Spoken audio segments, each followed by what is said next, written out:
you, and they're very random. First of all, I stand behind Roy becoming the director, period. I feel as though with Roy being the director, the old employees will come back and our children will have a much smoother transition throughout the school year and hopefully into the summer. My concerns are for the above 8th graders who now have no place to go. And I don't think it's acceptable to say, we don't know what's gonna happen. I do understand that there are certain paperwork and contracts that need to be put in place in order for you to provide programming after 6 p.m. But we're gonna have quite a few young kids tomorrow, and we don't know until the future, who have no place to go, nothing to do, and it's still cold outside. I understand that bringing RIOC employees over, Eddie Perez, I love him to death. 30 years of friendship, and I trust him with my children as well. But bringing RIOC employees over this way leaves RIOC employees needed someplace else. Jeff, absolutely amazing. Know him forever. He's great. Bringing a public safety officer into the youth center from 2:45 to 6 p.m. leaves Main Street unattended by one man down. And it won't be unattended. Well, one man down still. Unattended, we've had issues in the past where public safety doesn't have enough manpower to do what public safety needs to do. So bringing in another public safety officer from not patrolling, not being on Main Street, not doing laterals through Roosevelt landings, then on top of that, having extra kids running around on Main Street, it sounds like it's cause for chaos. What happens now that there is no Roosevelt Island Youth Program, because now Roosevelt Island Youth Program is under RIOC? Does the RFP go back into effect and we start the process all over again? And if so, if the RFP process was won by the youth program, not Charlie, 2 times based on whatever checkoff points, not only RIOC, but the outside entity had, wouldn't it make sense for the youth center, not Charlie, to get the RFP and just put Roy in charge since he's been here for 5 years? And have some type of stipulation and process where maybe RIOC can oversee what Roy does by putting together a brand new board with open-ended meetings for the public to come to or maybe be posted. Because that seems as though it would be the next natural step. Bring Roy up, continue giving the RFP money to the youth center, because the youth center's background, what it's been for the last 25, 30 years, is not Charlie. It's check off boxes, what the program has provided. And a very quick decision last week took that away from the most vulnerable. What you're gonna get here are parents of young children, because that 8th grade and under, parents, we still have some type of control over them. You're gonna go here, I said that, and that's the end of the story. What do you do with a 13, 14, 15, 16-year-old kid? Me, I've been involved in the youth center most of my life. My youngest have been involved in the youth center for the past 5, 6 years. I am in this building often, several times a week. And what this youth center, what Roy, what you have provided for my kids and these other kids, with or without Charlie, we absolutely need, because when you come into this building, 6:30, 7, 8 o'clock at night, what you're gonna see is a bunch of kids in the 14 to 18-year-old range, because they use the gym at times, hanging out. A lot of parents I've heard with the last meetings are, they need structure for their children, and structure. At that age group that you are not providing a service for starting tomorrow, they need loose structure. They need that interaction. And I'm worried for these young kids. If RIOC comes in, because all that you said, it sounds great. It may even look amazing on paperwork. But what you're doing is like COs in a jail.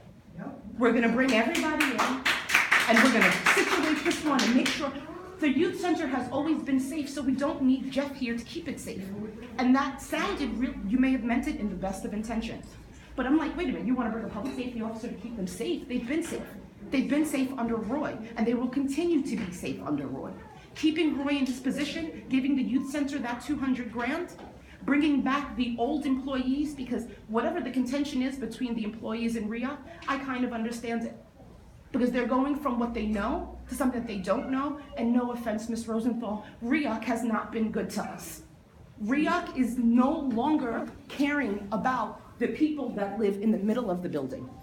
The people that live in the middle of the island, I should say. We are being bullied by people on either end of the island, and RIOC no longer cares about that. I wouldn't be here if I didn't care. No, Okay? RIOC, you are not RIOC. You are a person that works No, with this RIOC. is- So RIOC as a company doesn't have feelings. The people that help run RIOC, those are the ones with the feelings. A business cannot have feelings. The people that are part of RIOC have feelings. Now, let me respond a little bit to what you Yes. said. There are legal issues involved in terms of what we can do and cannot do in light of what happened with this grant. Can I ask a question? Can I finish? Why wasn't that thought of before Thursday? You want to answer this? So, first to make things clear, there was an RFP and then there was a grant application. The grant application went forward with the outside readers. Then there were concerns that were raised that made the board uncomfortable entering into a contract with RIYP, and you're all familiar and we're at the board meeting of what happened. Sure. Is this better? Okay. Your suggestion that the grant could have been awarded with simply removing Charlie from the process and I simply... didn't suggest that. Okay, it sounded like you were suggesting, why couldn't the grant have just been rewarded and Roy made the executive director and proceed that way? That would have been contrary to the parameters of the grant and how it was put out. And how it was judged was based on what was put forward, and it was put forward with Charlie and Charlie's experience, and Charlie was the entity that represented it in the interview. So to suddenly say that, oh, we're just gonna remove this person, and then we're gonna put in Roy, that goes against the grading of the grant, and that would have been an arbitrary and capricious action for RIOC to make. Additionally, there were concerns about the board of RIYP and the oversight that they were providing as a whole. And you have to remember, the board didn't vote to not give this to RIYP. They voted to withdraw the grant fully so that RIOC could examine what was going to happen. We were under the impression, and we had contracted with RIYP to operate until the end of this month. So when that vote was taken, I don't think Susan or I knew that we'd be sitting here on Sunday offering this plan for Monday, because we had contracted for services till the end of this month. So that, I think, answers part of your question. With respect to the over 8th grade issue, I can't agree with you more. I mean, when I was a young kid, I ran a community teen center for teenagers. I understand how important that is when kids don't have a place to go. All I'm saying to you is today, at this minute, given all of these circumstances, we've not yet focused on it. I'm happy to sit down with you and Kevin and see what kind of program, and there are people who have actually emailed me saying just what you've said. And that's not to say that we don't want to do that. I mean, I agree with you, that's critical, whether it's how to apply for a job and how to do a resume and how to prepare for the SATs and how important it is to do whatever. All of these ideas are critical to a community, any community. And I'm happy to explore them. Right this second, for working parents, we wanted to make sure there's no interruption of service. And I'm not saying we're not going to look at those things. And again, come into my office and let's talk about it, because I'm happy to do that. And if we legally could do that without licenses and whatever, and you know people might want to run different programs, or Roy does, or Roy wants to run them, these things can be explored tomorrow. So again, we're not saying we're not going to look at those issues. We're saying, based upon what happened last week, this is what we've come up with right this moment to make sure that you're protected. And we don't think that there's going to be criminal activity here, which is why public safety is going to be here. We wanted public safety to be here for 2 reasons. Number one, because they know Jeff, and would hopefully feel comfortable having Jeff here. And number 2, we know that Jeff knows CPR. This is what is. He's an emergency responder. He's an emergency responder. We're not child care experts. We need somebody that has that expertise here, and Eddie Perez does as well. And we want to make sure the kids are safe, not because something terrible is going You never know, some kid has an asthma attack, who knows what could happen? And I'm sure as hell not an expert on this. And I wanna make sure that people with expertise are here. That's the only reason. Do you have any deadlines in place other than the end of the school year? Like, have you guys talked about, we need to get X, Y, Z in place by the 25th of March? We have nothing. We Well, so found what out do you Friday guys plan on doing afternoon, tomorrow we morning? found out Friday afternoon that the youth program was closed against us. So I can say to you that I'm committed to the school year, but we haven't even sat down and other than reached out to various child care workers in the community and in the broader community. We're open to any discussions you want to have with us. You know, we've got a plan to renovate this building. That plan's been there for 10 years. No, we have a real plan. I mean, we have drawings, we're going forward, we have a new vice president who's moving forward like a maniac on lots of things. And so we were working with Charlie on the plan. I mean, he actually sat with Charlie to discuss where we have an ADA compliant bathroom and what we do to the kitchen.